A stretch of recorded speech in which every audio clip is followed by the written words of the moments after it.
Hey, what's going on, everybody? Cam K here on ONTrack Weekly on G-Force TV. I want to thank you for tuning in tonight.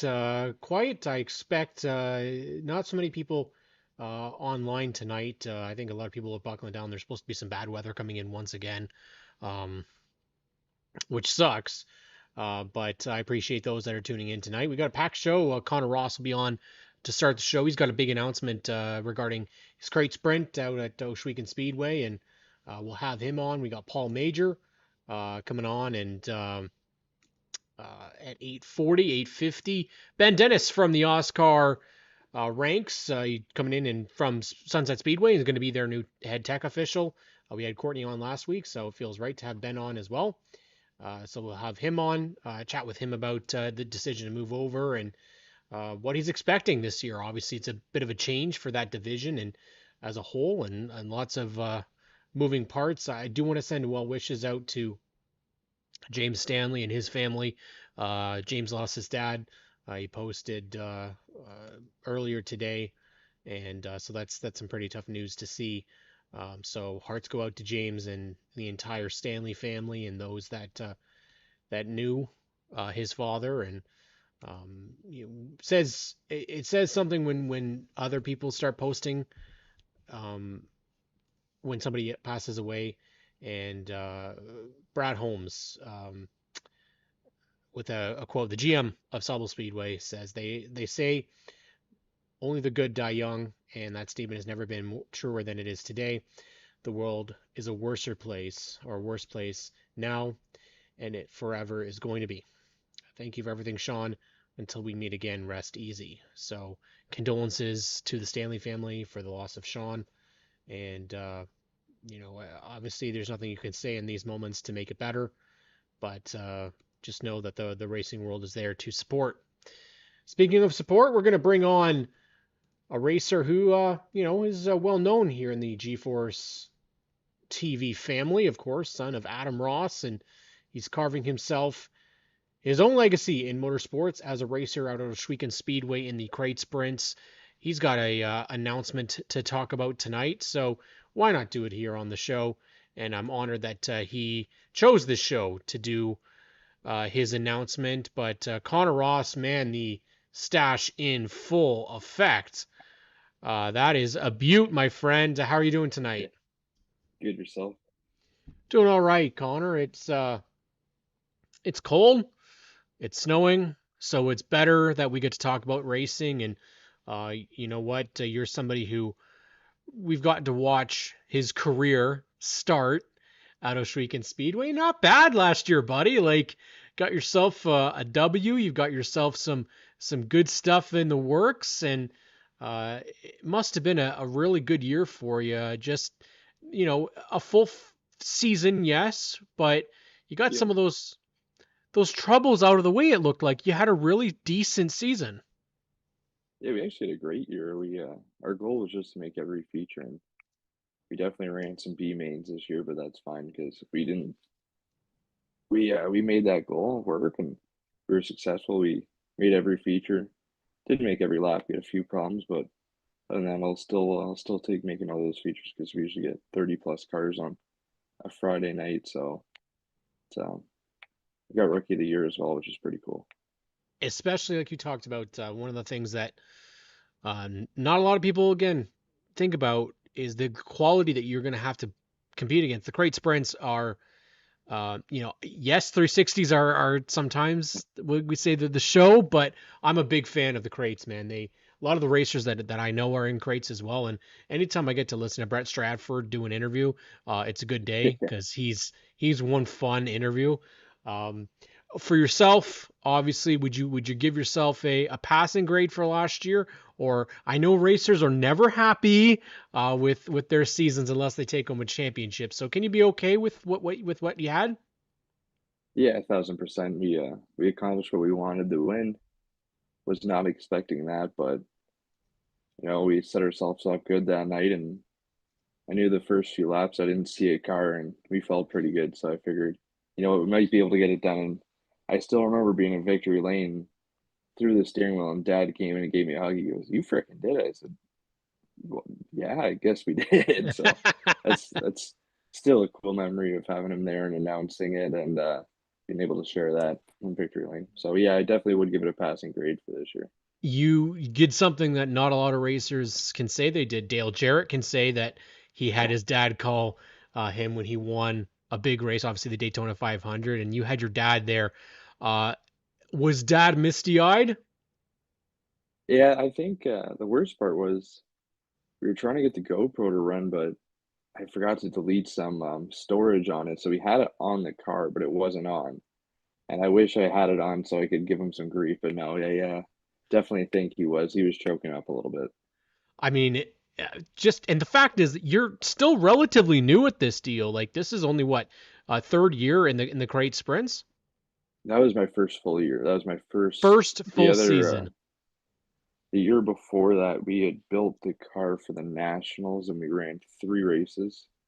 And other than that, that's it.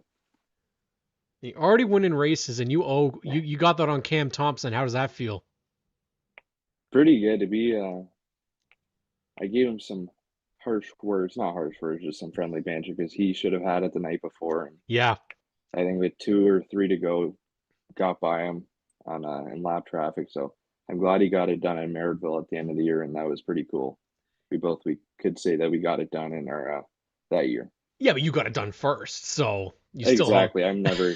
Oh, I tell him that about every day. Well, one of the reasons we wanted to have you on is you got some really cool news, man. You're working hard for 2026. Obviously, the plan is to be back, I assume, at Weekend Yeah, Speedway full crate sprint season again. Are you looking at additional races on top of that, or is it strictly Weekend Speedway for right now? we're gonna do Weekend Speedway full time, and then with the Action Sprint Tour coming back, it's definitely piqued my interest. But it's kind of whatever happens at Weekend. If we get into a pretty big wreck, I'm not gonna, as all racers say, we're not gonna thrash, but we probably will. But for right now, it's just us Weekend full time, and we'll dabble in there. But yeah, we've been working on some sponsors, and I got to thank Rob Howden as well. He came on board with some money, but we tried to finalize a deal last year with Mobile One, but it was too late in the season. And David Swain from Mobile One came down and met me at the Nationals because he sponsors Corey Turner as well. So he came down, we met, had some talks, and we were finally able to finalize a deal last week. So we've got Mobile One on the car, which is pretty damn cool, I think. So yeah, it'll look sweet. I and you know what? When you think racing, you think Mobile One, man. I can go back Yeah, to yeah, early years with Jeremy Mayfield, Mobile One car. That's the legacy. Kendra Adams has had Mobile One on yeah, her car forever. So now you're in that legacy of Mobile One racers. So now you got to go out and get a new suit and get a wrap on the car and get all that fun yeah. stuff, right? Thankfully, my we just want. I left it plain this year. I wasn't. I figured I was gonna flip a few times because it's a sprint car and kind of do that. So I said to Dad, "We'll throw colored numbers on it and just leave the car plain white."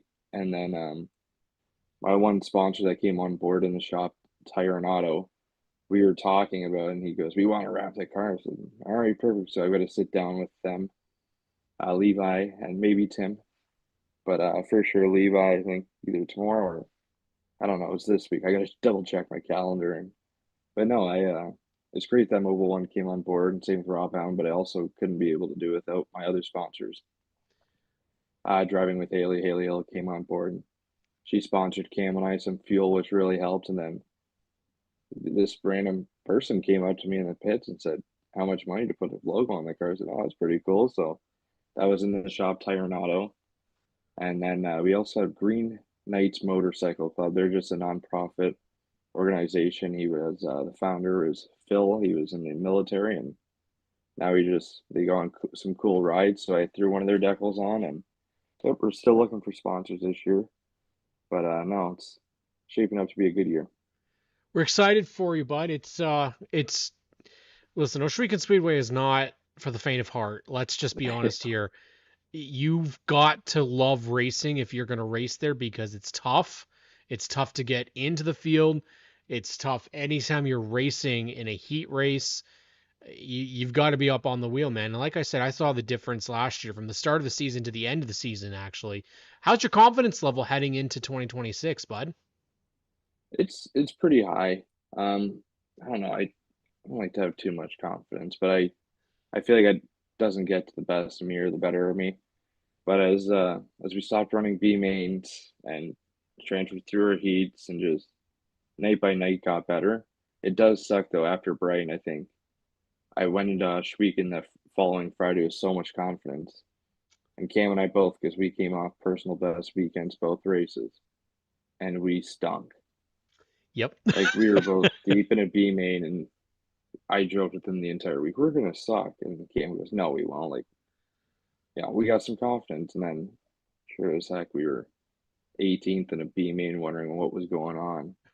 But that's the joys of racing, It and is. It I is. definitely think we've got some confidence coming into next year.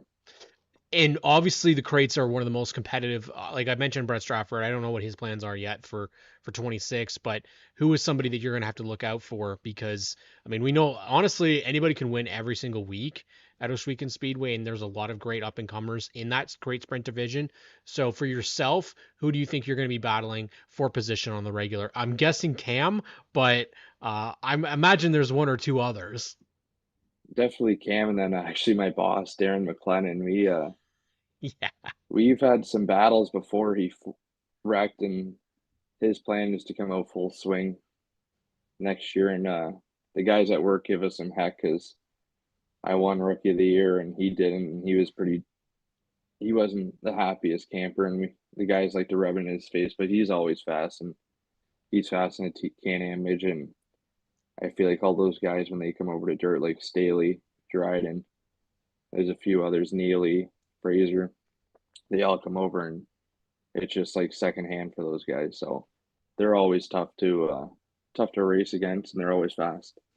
Well, you know what? We're cheering for you. I can't wait to SNS Racer this year. Once again, we finally will get Decals to you, buddy. I Yes, promise. They it's got all good. I'll be at lost in Motorama. the Canada Post hurricane of 2025. But how can people get in contact with you before we end our time here? How can they get in contact with you if they would like to partner? I have a Instagram racing account. I should know this, but the worst part is I don't. We're linking it up to my Facebook. So right now it's just Connor Ross on Facebook with his Ross Racing 44 on Instagram as well. And we'll be making a Facebook page. And then I think we're also going to do some T-shirts here in the following week. My buddy Sean Blight, who did most of my media stuff for me with the videos and photos, and I love what he does. And he it's a little Christmas gift. He sent it over, and it was a pretty badass rendering. So we're gonna get some contacts. So we'll have some news come out soon and about T-shirts, and yeah, just You can't wait for ready? next year. Yeah. He's ready, folks. Connor Ross, he's I'm going to call him a veteran now. He's done a full season. He's got to win. So he's on fire. Thank you so much for joining tonight, Connor, and congratulations on the Mobile One news. And we'll see you soon. No, thank you so much for everything you do, and I'm glad I can share the news with you guys. That is Connor Ross, Oshweekend Speedway. We go from Connor Ross at Oshweekend to Paul Major. And Paul actually just released news. He must have known he was coming on this show tonight because he releases news. His look for 2026 releases it right before we come on here because he knows that's brilliant marketing. Because we're going to talk about it. What a beautiful look to that new number 14 late model, Paul. It reminds you of home a little bit, I bet. Yeah, just a little bit. It's nice to bring those mountains over here. Don't get much of those here. So Not really at all. And I think for people that might not know, you kind of relocated here. You are a BC native and came here and now racing and being a Delaware regular and doing quite well actually in this really tough game that is late model racing. yeah, thank you. Yeah, I kind of dove headfirst into it, and Just a I was thinking tad, about just a tad. it. Took a few steps on the way up, but Yeah. yeah, I always wanted to do it, and I figured I was getting older, and if I'm gonna do it, I might as well go all the way and try it out. Well, what's the BC racing scene like, Paul? Because I don't think a lot of people here in Ontario really know. I think our most of our exposure was way back when there was the Indy way out in Vancouver, and then when NASCAR Canadian Tire Series used to go out to Vernon, BC. Um, I know that's home. I don't know what it's under now, what it was called now. It's gone through like 8 or 9 different name changes, and I That's, think it's permanently closed now, if I'm not yeah, mistaken. it's been But closed for I think at least 10 years now. It was Motoplex Speedway at the end of it. Motoplex, that's right. But yeah, I mean, other than that, there's Penticton Speedway. They seem to Hmm. be in a kind of a resurgence there. But I don't know. There's still competition out there. There's still good classes and good local racing. But figure if I wanted to go to late model, this is kind of the place to be in Canada at least. Delaware Speedway, man, the best late model division there is, and I think you realized that as soon as you Yeah, there's took the green flag, eh? a stout competition there, but I mean, it makes you level up real fast. It does, and that's one of those things that you were able to do. Obviously, it takes time, but you've been at this game for a little bit. Biggest regret so far in this is that did you start a little too quickly in the late models, or would you have maybe done like some super stock or something else beforehand, or was it always this is late model, I want late model racing? Not really any regrets. No, I knew it was going to be quite the challenge, and I believed in myself enough where if I took the right steps and didn't go too crazy, I could at least see where I'm at. And I knew I wanted to end up at the late model level anyways, and I didn't see the point in spending money on it at a super stock level when it's not far off of what late models are now. So I mean, that's extremely true, and one of the things that I absolutely love is that you did get in there, and honestly, yeah, it was probably some tough weeks for you in the 14 car, but you've already done some APC racing. I don't remember if you've done the 300. Did you do the 300 last year? yeah, actually done it 2 years in a row now. 2 years in a row. Yeah, So regularly at Delaware, you're not doing anywhere close to that amount. no, no, So 30. how are you feeling after that? The first year was quite the shock. I was proud to finish the whole race, and then this year we had power steering issues, so that was a whole different story altogether. But it's definitely the shock compared to even the first 75 lapper we did in my first season. That was a big shock to the body compared to the 35. Well, and that's what I'm curious about for yourself. Do you like the longer distance races or do you like the short? Right now, I'm unbiased. I do like a little longer race, but I mean, 35 is good for now, learning. Well, and you've got, I think, one of the best veteran classes really in Ontario at Delaware Speedway. Some of the best. Ray Morneau, obviously, out there. You had Jake Sheridan. We've seen Kyle Steckley be there. Matt Robley's been doing this forever. So, and you've also had a couple of guys come in and drive your car a Yeah. couple of times, and he's doing that again this year. What made you decide to go out and get Ryan Dyson to drive your car? And yeah, he knows I'm probably going to be asking this question. What a fool. Why would you get Ryan Dyson to drive your car? I know that guy, right? But Yeah. yeah, I've become, I say, good friends with him over the last couple of years of being around WMI, and then he's helped me out a bunch with the behind the scenes stuff. And I know he's been looking at, going up the ranks, and I saw it as a good opportunity to keep my car on the track and also give him a shot at it. Well, for yourself, we have a question from Ashley, and she's asking, what's a normal night for you at Delaware? Obviously, it's it's a busy night because you guys, again, there's no qualifying. You guys do heat races and then a feature. So, once you get to the track, what is it that you're doing? Yeah, well, we usually show up later than most people. We always get bugged about that one, but no, we roll in there, we unload and go right into practice, and then there's usually two practices for us, and those are pretty back to back, 5 minutes in between the classes or whatever, and then drivers meeting and right into heat races, and then it's pretty fast, and we're in a feature race. So it's all pretty condensed schedule. Within 4 hours, we're done the night. I have heard this from many a driver, and we ask this question a lot, which is, what do you eat prior to the race? Are you a non-eater like most people, or do you have something before you're going to go out and compete? I try to eat. Do you, eh? I try to, but yeah, most days, depending on the race and how I'm feeling, sometimes I could hardly eat anything and actually get to the point where I'm a little sick because I'm a little too nervous. Mm-hmm.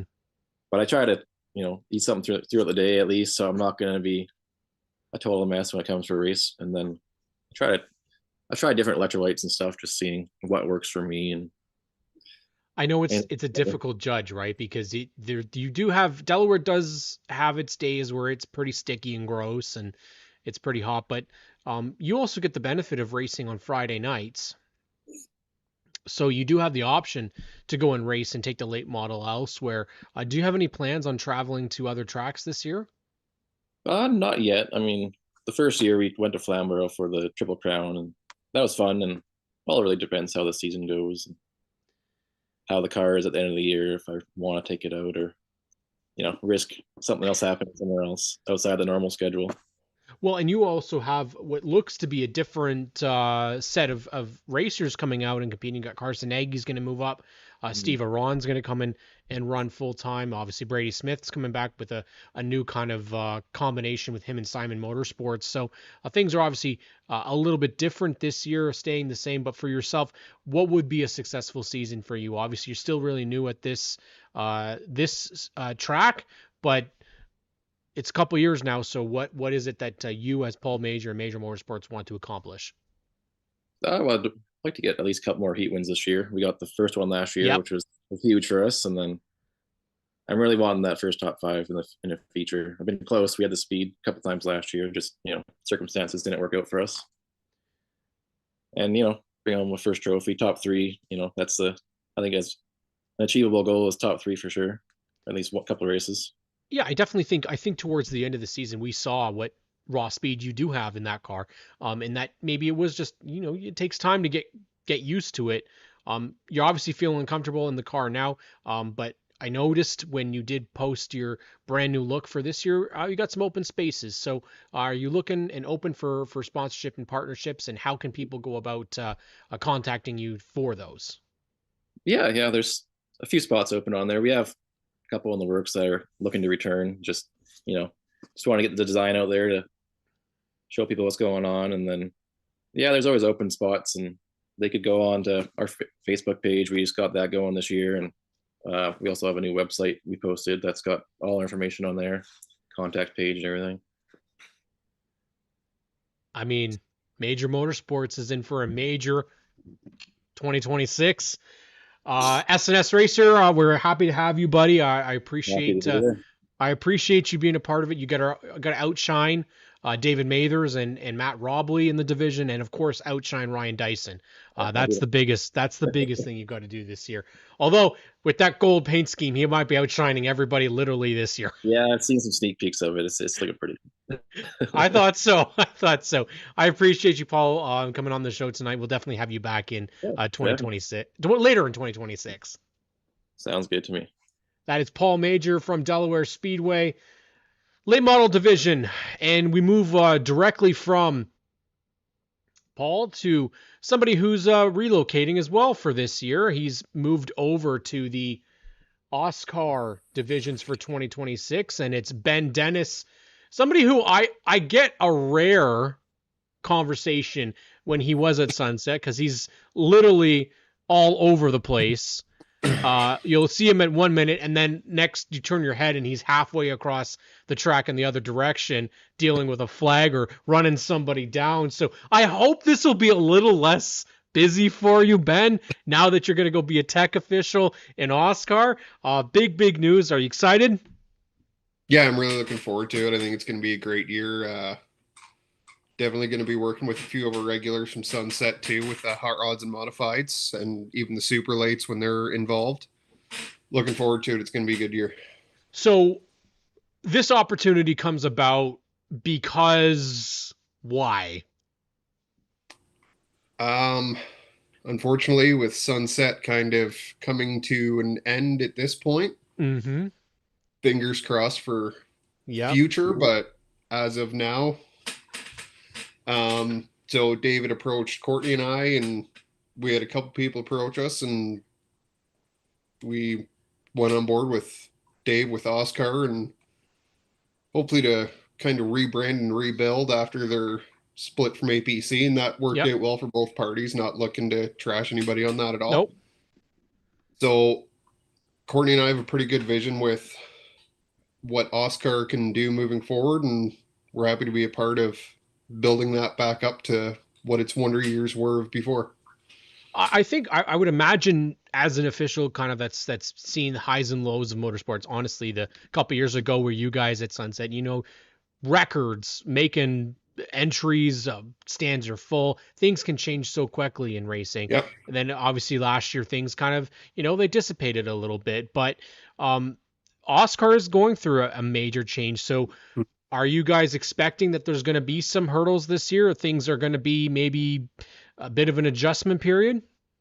Oh, definitely. Yeah. One of the struggles that Dave had talked to us about with bringing Courtney and I on board was with the tech inspector they had for last year, and I believe the year before, he'd gotten sick, so he wasn't able to Yeah. travel with them. So bringing Courtney and I on board as a full-time tech team, and then we've got Dave Lewis as well for the super lates. I think there will be a learning curve for everybody involved, drivers and staff alike, especially with staff, how we all mesh, because we've got a lot of Sunset people coming in to existing Oscar people. But from what we worked at Peterborough and Flamborough at the end of the year, everybody worked really well together. So I think it's going to be a really good mix, and we're going to have some growing pains at the start, but I think it's going to work out really well in the end. I think just judging based off of what I've been seeing, it does appear that there is a renewed vigor regarding Oscar. There seems to be a lot of excitement.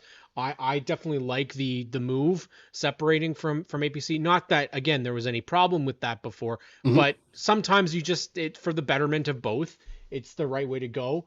Dale Shaw has obviously a question and says, "Have you learned a lot working with an experienced tech official like Courtney?" Yes. One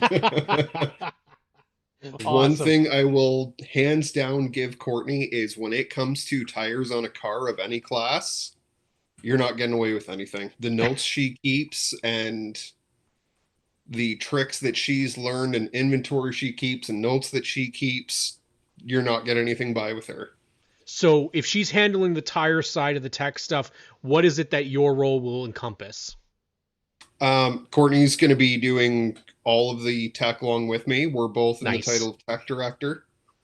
So anything from the roof line down, we're both in charge of it all. And I believe Dave's got somebody else that's in charge of tire inventories. Okay. But we're still going to be maintaining the technical end of the tires, check for softener, make sure they're the right tread depths, all the stuff that we've got the experience with Sunset. I mean, it's a bit of a bonus that you already have had modifieds and hot rods as a part of the weekly program at Sunset. And now obviously you've got the super late program as well. Oscar's got the 3 divisions on lock right now. A little bit different. We did talk to Courtney about this, and I'm going to ask you as well. You're not traveling so close to home now. Now you've got Sauble Speedway, you've got Delaware, you've got Varney, lots of places that you're going to be traveling to, Flamborough, and then of course Peterborough. So what is it that it might be a challenge for you guys this year? Because again, you are traveling distances each weekend that maybe you weren't, you didn't have to worry about however many years you're working at Sunset. Yep. Yeah, we were at Sunset 13 years. We got married at the start-finish line there. This Yes, is you actually did. 10 years coming up here. And it's 7 minutes away if we hit the one traffic light red. So it's definitely going to be a stretch going out to places like Delaware. We've never been to a dirt track, so Brighton will be a good one this year with the hot rods.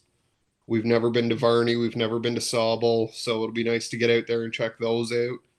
I'm originally born and raised Peterborough, grew up going to Peterborough Speedway. I started off at Peterborough Speedway in 09. Hell yeah. So, but yeah, it'll be good to travel around, see some new tracks, see dirt. I love what you guys are all part of right now. I think Jordan and Dave are really putting forth a great program. Obviously, for yourself, is what's one thing that you think you're gonna need to adjust with? I think the biggest thing right now is going to be Like you had said at the start, I haven't been in tech full time in about 5 years. I've been in the flag stand. I've run push truck. I've been in turn You two. were a I've Ben of all done tech. trades, I've let's be yeah. honest. So it's definitely going to be getting my head wrapped around getting all these cars together again. And then we've got the little changes between the rules that Sunset had versus Oscar had, what Courtney and I have put together for the rule books for this year, and moving forward with a package that everybody can be on with drivers that we do know and drivers that we don't know so well. I mean, it sounds daunting, but Mm-hmm. people have to do it. I know that tech is and can be a very stressful position. Um, you're never really beloved if you're giving a Mm-hmm. call. How do you? And this is I know you guys have to do it, but those tough calls at the end of the night that could go either way. One of the things that we really like to talk about is the mental health side of this. You Mm-hmm. get people pissed off at you at the end of the night. How do you let it slide off at the end of the night and just not let it affect you? To be perfectly honest, the way that we've done that the best in my mind is we don't just turn around to somebody and go, "You're DQ'd, you're out, you're done." There's numerous drivers that you could talk to that we've DQ'd, and when we do something like that, we take them aside or we go to their trailer. We have a discussion with them, and we don't say, "Here's what you did, you're screwed, you're out." We have a discussion with them. We say, "Unfortunately, here's the call that has to be made." We Mm-hmm. explain why, what, all that. So because we go and have an actual discussion with them, yes, it sucks to do. It's the worst part of the job, but like we've DQ'd people from the short track nationals at Jukasa to bone stocks at Sunset. We've had them all across the board. We've been called every name in the book. It hits a point where it doesn't matter anymore, but that's why we go about it the way that we do. We try and have the most professional, educational discussion that we can to use it as a learning experience to move forward from rather than kind of shame somebody or put them out or make a big scene of it. We'll go and deal with somebody one on one because it's not everybody else's business. Yes. Yes. Now that was an answer. Whew, I liked that one. That was good. Dave, I'm telling you, get this man some extra praise because that was good. I like that answer. Obviously you've got 3 divisions that are part of Oscar. If you had to pick one that might be the underrated of the 3 for this season, what do you think might surprise people? I think right now the hot rods are on an awesome streak. Super late models, I've been saying super late models have been stuck. They're in between for years because the Yeah, drivers want more money, the promoters want more cars. Somebody's got to give on either end. And fortunately, that is starting to be an upswing. good. I think the big one that I'm really hoping we can see a recovery in over the next 2 to 3 years is modifieds. I remember we started Sunset in 2013, and I remember 35, 37 modifieds rolling in every week that Oscar was at Sunset. They'd be lined up as far as you could see at the tech shed. Oh God. Really hoping that they come through on a big upswing. I So would be down for that a million times over. Only, of course, if they're the traditional style. I've always said it. I always love the tour style more than all the yep. other crap that's out there.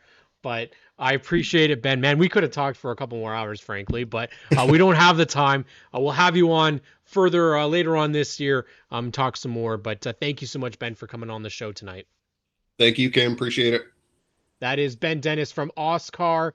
You can check him out this year across Ontario. Speaking of being across Ontario, why not bring on one of our favorites? He's going to be a busy guy this year.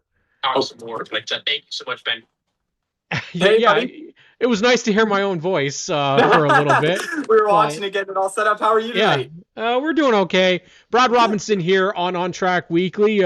We're talking, just talking with Ben Dennis from Oscar, bud, and you know what's great is that we're talking with him about Oscar because you are going to Oscar as well this year. You got Ontario Sportsman Series, but also some really cool news for you in the off season. Yeah, so we're going to be running full time again in the Ontario Sportsman Series. We're building a new car, which actually, as you can see, and in the background, we're kind of in the midst of. And then also, Terry Snyder, he legend in Oscar. He's been around forever with the super lates, right? And he kind of retired from it, pretty much sold everything, and then joined us a couple of years ago, as you know. And he's kind of, besides my dad, been my right hand man there with the OSS car, and I've learned a ton from him. And he went out and bought a super late over the off season, and we're going to run that a couple times. So full time in the sportsman car and a couple times in the super late. So I'm pretty excited, and especially when a guy like Terry, has the confidence in someone like me to put me in a super late. I'm pretty excited and pretty honored to drive for the guy. So let's start off. Where do you know who used to drive the car that Terry picked up? So I do not. So I know it's a Hanley car, and it was bought from Passer. The last person to run that car was actually Josh Dottie at Gold Rush. We picked that up probably in, what was that, November? Yeah, probably about November we picked that up from J.R. Fitzpatrick. And it's pretty exciting. And you're getting in a pretty decent car when a guy like Josh Dottie gets behind the wheel and it comes from Passer. And then comes through Fitzpatrick. I mean, honestly, three pretty epic names right there. And you've also gotten, as Dad says, hey Brad, the great GM sales guy. That's right. Jordan Smith's is awesome news, Brad.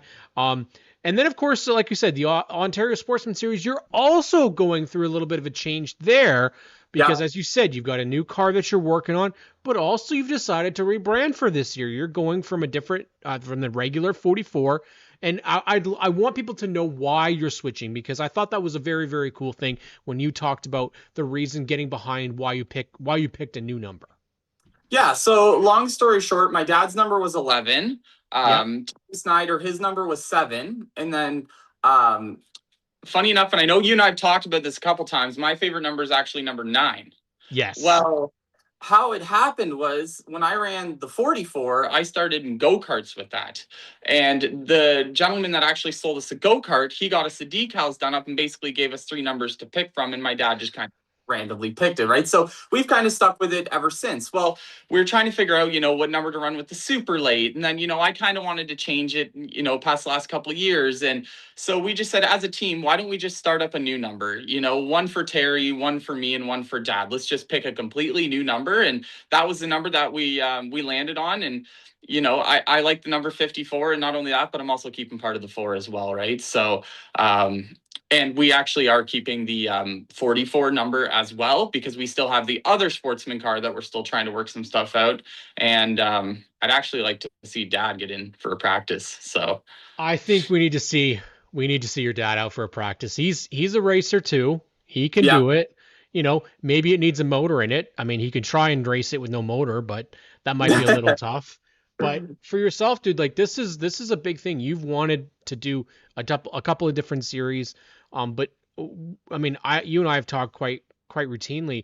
OSS is not suffering from cars right now. Things seem to be I feel like I'm announcing a new driver almost every week. So how does it feel for you? Obviously, you've raced in this division for the last 5 years, and now all of a sudden it's just there's drivers coming from all over the place to compete. Yeah, for sure. And, the competition has been pretty, stout the past couple of years, right? But especially even with, you got Connor James in there and Two Speed and Trevlin and Brendan and, everybody else. And now we're stepping it up even more with, more talent coming in. And, even at the drivers meeting that we had, there was other people that were there that they haven't announced yet, which, I think is going to be some big news once that comes out. But yeah, just, need to, for us in our program, we kind of looked at some options and stuff like that. And, we want to step it up and do a little bit better. I can always do better as a driver. And like I told you the other day, spending a lot of time on the sim and, building this new car, learning a lot from, Dad about this, right? Because Dad actually had hand surgery about a month ago. So he struggles to work on the car. So it's kind of nice where he just kind of barks orders, right, and gives me a chance to kind of learn and go from there. But yeah, I think this year is going to be the steepest year for competition, and that's pretty crazy considering that, this year I thought was a great year. Yeah. I think at Delaware we had like 17 cars? 17 cars. Yeah. Yep. Yep. So I think this year is going to be, everybody's going to have to step their game up. I obviously have to ask you because this is, we know the situation with Sunset was tough. That's where you got your first win. Is it Varney that the place that you might get the second one? Because you're pretty damn good there. You know what? I don't know whether I'm cursed at Varney or what's going on, but No, you're cursed at Sauble. We know that. Oh yeah. But I do love Varney. We swept the polls there this year, yep. And and unfortunately didn't even get to race because of the rainouts. But it happens. It's part of it. I'm sad to see Sunset go. But I will say though, I think as a team this year, if I could take anything away from this year, like we struggled at Flamborough, Sauble, but I think Delaware and Flamborough definitely, we might not have had, 100% of the speed there, but I definitely think we learned some stuff there for me as a driver and also as a setup. That I'm excited to go back there this year and try some new stuff at some different tracks. The best part about this is that getting the opportunity to drive the super late will also help you because you're going to get more experience racing at the tracks on a regular basis, especially because, OSS is a 10 race series. You got lots of opportunities to go back to the same track multiple times. You're going to go to Flamborough 3 times this year. You're going to go to Sauble twice, Delaware twice. And most of those tracks, they're all kind of in that same side of the province, which is great. Peterborough is, that's the farthest away, but and then you've got Varney that's kind of up by itself. And I really think, and I think we discussed this too, Maurizio absolutely did a bang up job on the schedule for this year. I think it lends itself very well to a lot of entries because we got guys that McCullough and Cathcart, those are guys that'll show up to at least 80% of these races now because you've got tracks that are a little bit, they're a little bit closer. For sure. I want to know, Brad, how can people reach out to you? We know that things have changed, your program, your number, but as we talk with every year, racers can always use some partnerships. I know that you've been working really hard to try and make that happen, but how can people reach out to you if they want to get involved in your program? Yeah, so they can reach out to directly to our Facebooks at Brad Robinson, or you can even reach out to my dad, the owner, Robert Robinson, or even better, follow us on our racing page at Robinson Racing. It is going to be a great year for you, my friend. 54, it's going to be a little weird for me not seeing you in the 44, but I like it. I like the identity change. I think it's important that number means something to you. And if you don't have it doesn't mean anything to you. It was given to you. It's a little bit different. But I look forward to it. I can't wait to see what the look of the car is. Can't wait to see it finished. And can't wait to see you in the Super Late, man. That sounds like a lot of fun. I'm pretty excited. Thanks for having me on, Cam. I appreciate it. Anytime. That is Brad Robinson in 2 divisions this year. The Oscar Super Lates and the Ontario Sportsman Series. Really, really cool stuff. Dale Shaw, where did your knee chassis come from? I'm not sure what that is, but it is I know his OSS chassis is picked up from I believe may have been it's a former car in the series. I know that for sure. And then Terry Snyder picked up the Super Late. So we continue on and we bring on David Mathers, who is from he's kind of from all over, really. He's raced a lot of different things, but David Mathers joins me now on his break. So thank you, David. You're welcome. Well, last year was something, eh? You got the opportunity to get in the Pro Late, and it maybe didn't go as well as you were hoping, but you got back out in the modified several times, and I'm curious kind of how things are looking for 26. Last year we kind of hit a bump in the road with the Pro Late. Yeah, well, it's every new car you get's always gonna have its problems, and Yeah. that one sure did have its own. So it was unfortunate, but it was definitely a necessary step back. For this year, I think our primary focus will be our modified. Hell yeah. Um, Solely because we just haven't had the partners come aboard for the Pro Late to make it a competitive car that we would like it to be. Yep. And we feel like the modified is going to have the best chance at being competitive. We've struggled with the car the last few years with mechanical problems amongst setup problems, but we feel now that with the help of my friends at McCall's, I've talked to them a lot, and Brian Batty and I, we go back and forth all the time, and he's really helped me understand a few of the setup things that I think the car desperately needed to kind of make that run to be more competitive. Are we going to be seeing you doing kind of double modifieds, the Oscar and Delaware, or just Delaware? No, we'll be doing both. We'll be full time at Delaware, and I'm planning on doing full time at Oscar. Hell yeah. But it's just going to be, if we run into some huge wrecks or if there's some huge mechanical issues, we'll probably step away from most likely Oscar because it's more traveling. But full steam ahead, we'll be doing both, and the Pro Late will probably see 2 to 4 shows depending on where I can kind of fit it into the schedule. Obviously, you've also gone through, it was funny, we were just talking with Brad Robinson about number changes, and you obviously went through a bit of a number change with the Pro Late. You went to 5. Are we going to see the 5 on the mod now, or are you going to stick with 48 on the mod? No, we're going to be number 5. We haven't really unveiled the look of the car. It is done. It's sitting in the shop right now. My grandpa and I have been working our tails off, and it's going to be a sister car to the Pro Late. So same colors, same number, but has its own characteristic tweaks to kind of make it, its own car in a way. So that was something I wanted to do. Number 5 was something my dad was always number 10 back in the 90s in the cast car days. And my grandpa, when we had our super modified, was 48. So that's why the 48 was kind of the start off number. And then I wanted my own identity, I guess you could say. And 5 was half a 10 and I'm half my dad. And I just thought that kind of worked out in a way. And my grandpa loves it because we're all big Larson fans. So. Okay. Yeah. Oh man, I'm sorry to hear that. No, kidding. When you're on my show, you say you're a Terry Labonte fan, and then we're cool.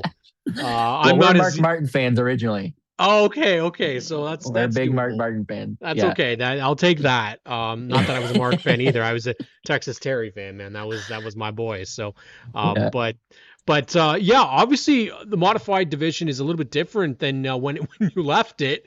It's taken off a little bit. You've got this division now at Delaware Speedway. It was a bit of a struggle for you. You and Wally would kind of be out towards the back, and now all of a sudden you're seeing Wally go out and win championships. So are you going to have something for him this year? I hope so. We've been struggling like you wouldn't believe with front end grip in that modified. It is everywhere we go. It's just unbelievably tight. So with the help of Brian Batty, I think we've kind of put a nail in the range of what's happening up front that we just have been struggling so desperately to find out the last few seasons. Mm-hmm. And I hope that we can get to that competitive state. I think Delaware is going to be my best shot into getting up there. We had our first top 5 with the car at Delaware last year. We ran That's well. Right. Yeah. We were really happy with it at that moment, though it's still 2-3 tenths from where we really want it to be. But we're going to see. I hope I'm going to give Wally some run of his money and got to knock him off his throne a little bit there. It sucks that he can't go and repeat at Sunset. It's unfortunate. But hopefully we can duel it out at Delaware and throughout the tour as well. It's funny that you mentioned the struggle for grip, because I actually think that's legitimately what you can see in the replays of the races that you were in. I mean, I think there's a couple of times where you can actually legitimately see you take up the track because it's not turning very well for you. And that is obviously a very important thing in a modified is to be able to turn the car. But obviously with Oscar's kind of renewed excitement for 2026, this is going to be a great opportunity if you get out there. Steve Trendell goes out and wins the Oscar championship by 1 point in an amazing finish at Delaware last year. I just had Ben on the show, and he was talking about really hoping that you guys can get the numbers out. It feels like with Brian Batty coming back, it feels like there's a bit more help for this division, because I feel like he was a big part of keeping cars on the track, and he brought out 2 last year. You were always a part of this division. What is it about the modified that you love so very much? It's the customized aspect of the car. Yeah. You look at any other car out there and they run a very specific body template, and it's strict, which, don't get me wrong, the same looking idea behind, the Pro Late or the Super Stock is great for appeal. Yeah. But you get into the modified and every car it's custom built. Like all of the body panels in our car I build them here because I'm a sheet metal apprentice, so I build them all in my shop, and I take them out to our shop, and we just have complete, creativity freedom when it comes to the car. It just makes it so unique. And in all honesty, too, if you compare it to the Pro Lates, we're very close in time wise to the pros, especially at Delaware. We're we knock on the door every night with those times. So, and owning both of them budget wise, you look at the modified, it's a little bit more friendly because we build our own motors. My grandpa and I build our own motors in the shop. We do everything ourselves, right? And that is huge. It really makes a huge difference for teams like us who work out of a double car garage in a subdivision. Like it's hard to go and spend $10,000 on a crate motor every year, right? Or all the money on those Raptor transmissions and the triple disc clutches. Those they can get very expensive. So it's nice to run, Saginaw transmissions, just relatively cheap parts. I love it. I love this division so much. I'm glad that you're going to be coming back, because it makes it fun. Obviously, an SNS racer for the last couple of years. It's been fun to watch you around the province, and I'm excited to see you back in the mods, man, because I love that division with all my heart. As I said to Ben, and I will say to everybody that listens, Tour Style all the way, because those are my favorites. Those are the best looking mods. And I'm just hoping that eventually we'll get to see like a couple more on a regular. But I think that if you guys had about 15, 16 on the regular, you guys could have even more attention. I want to get back to seeing like 25, 26. He said at one point there was like 35 at Sunset. I'm like, I don't think we'll see that for a while, but I want to get back to it, man. I got to see you guys. I don't know if you were in that. You probably weren't in that race back in 2019, because you were still a youngin. But I will say, I got to see them at Jukasa, man, and those things fit Jukasa so well. They race so much fun at Jukasa Speedway, and frankly, they do at Delaware as well.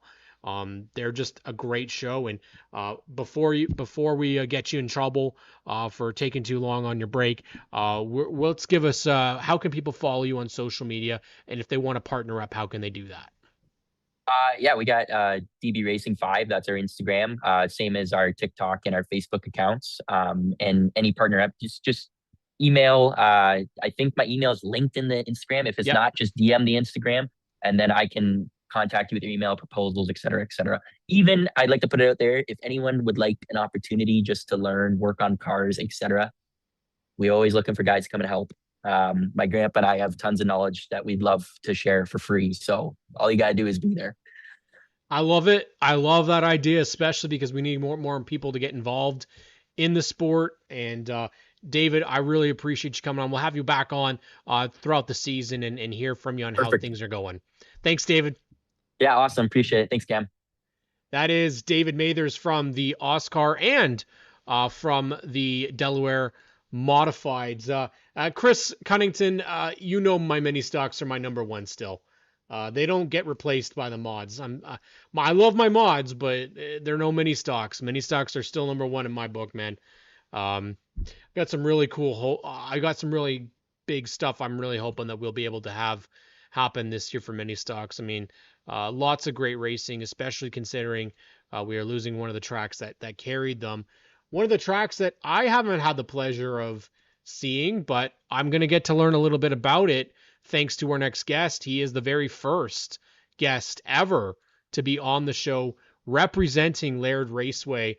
And this is a true honor to have Chris Pinder on the show.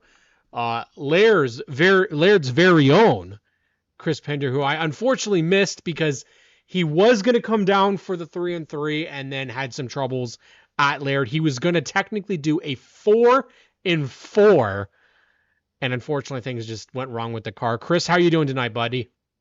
I'm really good, Cam. How are you? Oh, you know what? Anytime I get to talk racing on a Monday night is better than doing anything else, man. So I'm thrilled to have you here. One of the best looking cars out on the racetrack. One of the most recognizable now because I know who drives it. But how are things looking for you, my friend? Laird, obviously not a track that we've had a lot on this show about, but we're going to try and fix that for 2026. And you're the one that has been shouting from the rooftops about Laird Raceway. So let's talk a little bit about it. Yeah, I'd love to, man. What do you want to know? Let's just start with, where is this place? Okay, it's about 15, 20 minutes outside of Sault Ste. Marie. It's in Echo Bay, Ontario. It's a great little track. Like, it's, out of all the tracks I've driven, it's still my favorite. And I don't know if everybody feels that way about their home track, but there's just something special about it. It's again, it's a short track. It's got one side that kind of is like an open, there's no wall, if I'm not mistaken, right? You've got some kind of open corners. There's no walls on either corner, and each corner is polar opposite of each other. Love it. So you could set your car up for 1 and 2 and then struggle in 3 and 4 and vice versa. And it makes for some great racing. And then it's so easy to overdrive coming into 3. And then that's how you make your passes, watch the guy overdrive it and then cut under him. It's a pile of fun. And you guys have, yeah, go ahead, Chris. The atmosphere at the track is the best thing. I've never seen anything like it anywhere else I've been. The underestimated crowd is Laird. They fill 100%. The stands. They fill them every week. And the one thing that I think people might not be aware of is that they do stream the racing as well. I happen to come across a channel that has the races on YouTube to watch. And yes, I did watch them. And they're great. They're really entertaining. The classes with the 4 cylinders is where it gets tough, because we're a combination of bone stocks and mini stocks. You are. And so when I go down there and run with the mini stocks, it's like, oh, these cars are a lot faster. just a little bit. But I love the combination that you guys do have with the combination 4-cylinder class. It is a really exciting. What I've talked about before on, I believe it was maybe on SNS, maybe it was somebody else, honestly, is that there are some cars that we've seen that came from other racers down further at other tracks, your Peterboroughs, your Farneys or whatever, and they make it to Laird, but they don't get changed. So you go and you see cars exactly as they left, and you're like, holy shit, is that? So we had a Jake Spencer Walt, but it wasn't Jake Spencer Walt in it. We had Brandon Feeney, it wasn't Brandon Feeney. A Chris Out, it wasn't Chris Out. So that's cool, first off, that you're kind of seeing like retro looking cars out there, but you have, I think it's 4 or 5 different divisions that run out of this track, and you have a different day. What day are you guys racing on? So we race on Thursday night, and I love racing on Thursday night. Like, all day at work on Thursday, the whole staff, like all the crew of guys we work with, they're all like, we got to be done by noon. We get the cars out to the track and get racing. They're all out in the pits with me. That's like a little hidden gem they have. And I think that's part of the reason why the stands are filled. Mm-hmm. Everybody's gone to camp. Everyone's up at the cottage on the weekends. Thursday night, you could still go to the track and catch the races. How is the reception in terms of those from out of the area? Are you getting people that you find that you're getting race fans from other tracks, or is it again something that's kind of unknown and people aren't willing to go and check it out? I would say it's unknown. Even we don't get many drivers coming from out of town either. Like, we get a few guys from northern Michigan crossing the border with the cars and coming over and racing. And then for those big super late model races, a couple guys from down south always show up and put a whooping on. J.R. Fitzpatrick. I think this year Chase Wilson won it this year, so that's right. That's right. Yes, Chase was out there as well. I mean, I for one would like to see it. I feel like you guys motor quite quick around this track. What are your lap times looking like? So I know for me, so this is, I'll explain this first. We almost treat the enduros like bone stocks. Okay. So the enduros go out and race every night. So that's your Okay. entry level division. Then you move up to factory 4 if you want to go and keep going further with it. So in my enduro, I'll run 17.7s. And I think that's probably, we don't have an official track record for the enduros, but I'm pretty sure that's it. And then in my factory 4 mini stock, I'll be a 17.1 if I'm motoring good. Yeah, I dig it. I mean, I think not just the track itself being unique. First off, the track is in the classic NASCAR Racing 2003 season by Papyrus for PC. I will say there is a mod that you can play at Laird, and I have. I, of course, won every race, so not bad.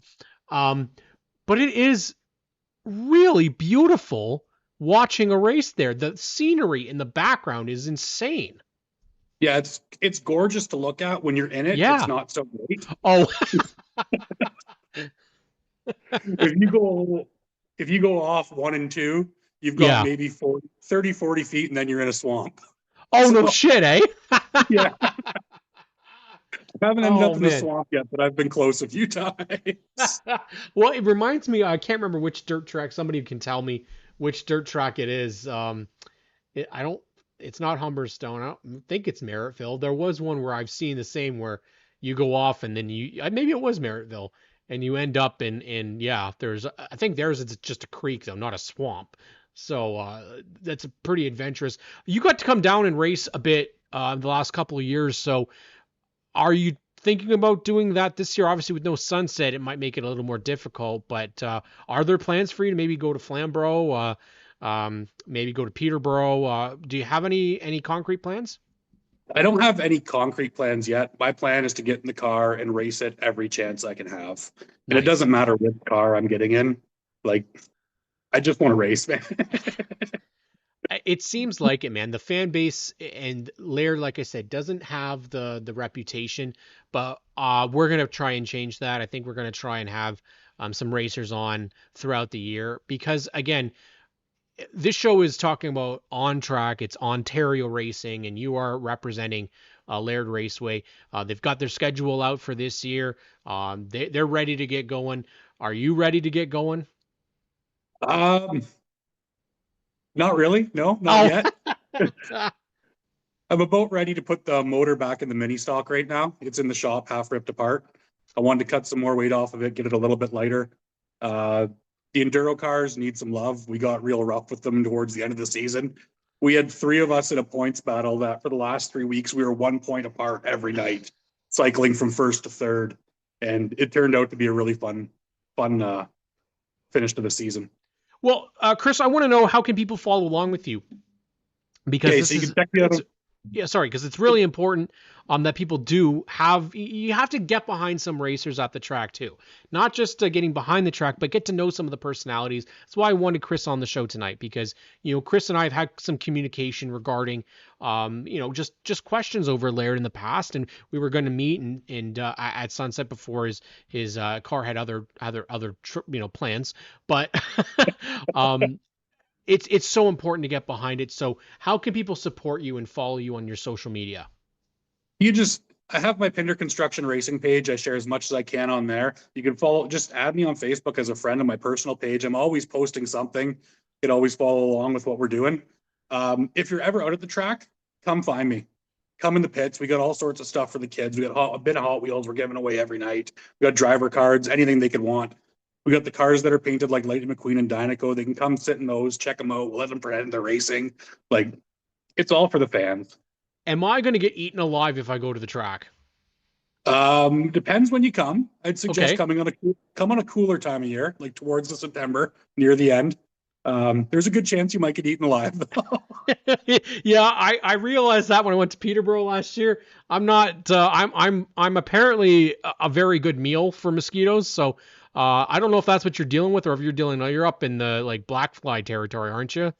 You get both. You'll get a season of mosquitoes and a season of black flies. Yeah, needless But- to say, I need to be coming in a hazmat suit, but You'll that might having be the so much best fun way you to won't do even it. notice. Chris, I know we could talk for more. I absolutely love this interview, and we'll have to have you on and chat some more. And we're gonna do that throughout this year. Definitely want to have some Laird representatives, and I know you'll be able to point me in the direction of some people who can, talk well about the track and are a good voice for it. So I want to thank you for coming on and being my guest tonight, and let's do this again soon. Thanks, buddy. I appreciate you having me. That is Chris Pinder out from Laird Raceway. So make sure you go and take a trip to Sault Ste. Marie and see our buddy Chris and see him and his in his office, man. Going out and check out some of the races. You can catch them on YouTube actually at Laird Raceway. There are some pretty good ones, guys. I can't deny it. I watched some of the 4-cylinder, which is my favorite stuff to watch, but they got modifieds up there as well, and like some cars that you may have seen as a part of the races down here. Actually, like I mentioned before, I've seen a Pat Farrow car up there, a Chris Allard car up there. You've seen an old Jake Spencer Wilt car. A lot of them, yeah, they look the same as they did when they were racing down here. Feeney's car looked exactly the same. I think it was a red 38 neon, and looked exactly the same out there. I think an old Chris Allard neon was out there, and a lot of good stuff out there. A lot of good people. Chris was, he's been kind of the guy leading the charge for learning about that track. And like we said, there's been racers like Jared Fitzpatrick. Fitzpatrick has talked glowingly about Laird Raceway, and he's gone up there and won. So, you know what?